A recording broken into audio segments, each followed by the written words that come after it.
선생님 안녕하세요. 네, 안녕하세요. 이화두령입니다.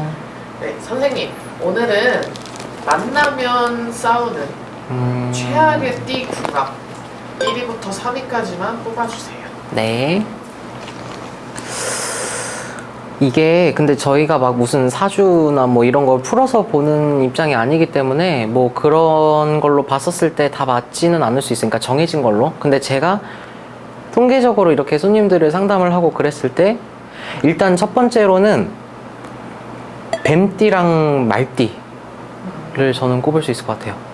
이게 뱀띠랑 말띠가 약간 뭐 아니면 도예요. 제가 봤었을 때는 대체적으로 그런 경우가 많아요. 그러니까 잘 지내려면 굉장히 잘 지내는데 이게 또 안 좋으려면 또 정말 심하게 안 좋을 수도 있는 띠인 것 같거든요. 이 굉장히 뭐 애증 관계 비슷할 수도 있고 뭐 그런 식으로 좋을 때는 막 너무 좋고 안 맞으려면 끝없이 안 맞고, 그러니까 크게 봤었을 때는 뭐 일상적인 어떤 예를 들어 연인이거나 이래도 갈등이 많거나 막 늘 싸우고 막 이런 건 아닌데 한번 틀어지면 정말 돌이킬 수 없이 그냥 확 나빠지거나 이럴 수 있는, 네, 그런 분들이 많았었던 것 같아요. 그래서 첫 번째 뱀띠랑 말띠는 뭐 아니면 도다 이렇게 볼 수 있을 것 같고, 부딪힐 경우 굉장히 크게 안 좋을 수 있다 로 볼 수 있을 것 같고요. 이 순위는 지금 뭐 더 나빠서 그런 건 아니에요.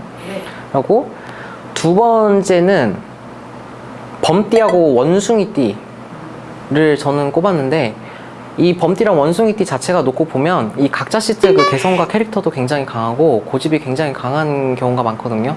그리고 특히나 예를 들어 사업하시는 분들 같은 경우에 이 범띠랑 원숭이띠신 분들이 그렇게 만나게 되면 예를 들어서 안에서도 뭐 예를 들어서 뭐 동업을 하고 있다든지 뭐 이런 부분인데, 안에서도 그러니까 우리끼리도 뜻이 안 맞다 그래야 되죠. 왜? 그러니까 결론은 어느 쪽도 양해하는 것처럼 보이지만 자기 고집을 또 꺾지를 않고 또 일적인 부분에서 외적으로도 동업하고 이런 게 아니라 바깥에 있는 어떤 사람인데, 예를 들어서 범띠 원숭이띠 이렇게 됐다고 하면 잘못하면 조금 관제가 걸리거나 조금 안 좋을 수도 있는 좀 그런 띠로 저는 보여요. 그래서 이분들 자체가 굉장히 특징이 고집도 강하시고 머리도 명석하고 주장도 강하고 개성도 강하고 그런 부분들이 있기 때문에, 특히나 이거는 조금 더 사업적인 부분에서 봤었을 때는 저는 범띠하고 원숭이띠가 좋지 않은 것 같아요.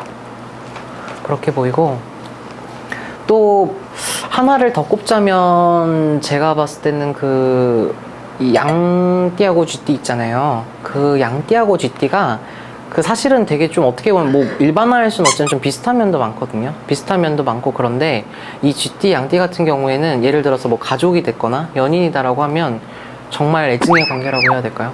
이게 뭔가 끊어지고 헤어지거나 뭔가 그럴듯하면서도 각자 서로에 대한 마음은 있는 거지.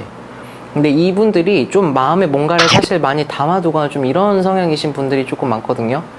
아니면은 그냥 확 아예 그냥 쿨하게 그냥 다 넘겨버리든지 이건데, 그러니까 각자 마음은 똑같지만 서로가 성향도 너무 다르고, 아니면은 이런 성격적인 차이에 의해서 애증의 관계처럼 계속 끊임없이 갈등 겪으면서도 헤어질 수도 없고 좀 이런 분들이 많이 있었던 것 같아요. 애증의 관계다 라고 볼 수 있겠네요. 그러면 이런 사람들은 안 싸우게 하는 방법이 있을까요? 다 보편적으로 이게 다 맞다 이런 건 물론 아니지만, 이런 부분들에서 만약에 안 맞는다라고 하시면 솔직히 말해서 이게 크게 달라지기 힘들어요. 왜냐면 또 이분들이 또 그만큼의 온 환경까지 시간이 있을 거고 살아온 삶이 있을 거잖아요. 그러니까 제가 봤었을 땐 이거는 뭐 구태서 해결하고 뭐 이런 부분보다도 자기부터가 아예 내가 상대방을 이해할 수 없는 부분이면 그냥 포기하고 받아들이려고 해야 돼요. 그러니까 내가 뭐 이거를 설득을 해서 뭐 어떻게 되고 이런 걸 아예 애시당초 기대를 하지를 말고, 그냥 저 사람은 저렇구나, 저런 부분이구나 라고 그냥 이해하실 필요가 없어요. 그냥 받아들여야 돼요. 왜냐하면 이런 띠들 안에서는 잘 이해 안 될 거거든요. 그래서 그거는 아예 내가 완전히 마음을 내려놓거나 아니면 한쪽이 완전히 맞춰주거나, 그런데 한쪽이 맞춰준다라고 해도 근본적으로 봤었을 때 저는 사람이 안 변한다고 생각하는 사람들 중에 하나고, 누군가가 일방적으로 참아서만 유지되는 관계는 건강한 관계가 아니잖아요. 그죠? 그래서 저는 그냥 이해도 포기하고 그냥 마음에서 받아들여야지 된다. 그러니까 굳이나 뭐 해결책이라면 해결책일 수 있을 것 같아요. 구독자분들 싸우지 마시라고 응원의 한 말씀만 해주세요. 네, 여러분. 이거는 뭐 제가 사주풀이나 이런 걸로 통해서 보는 게 아니고요. 저의 어떤 통계적인 그리고 제가 상담하면서 느낀 부분들로 꼽아봤는데요. 혹시나 이 띠에 해당이 되시더라도 내 본인의 사주팔자라든지 어떤 그런 부분들에 의해서 얼마든지 또 맞을 수도 있는 거고 하니까요. 참고 정도 하셨으면 좋겠고요. 뭐 가족이 됐든 연인이 됐든 사업적인 뭐 파트너가 됐든 모든 분들 다 두루두루 인간관계 원활하시고 많이 웃으셨으면 좋겠습니다. 감사합니다. 네, 좋은 말씀 감사합니다. 네.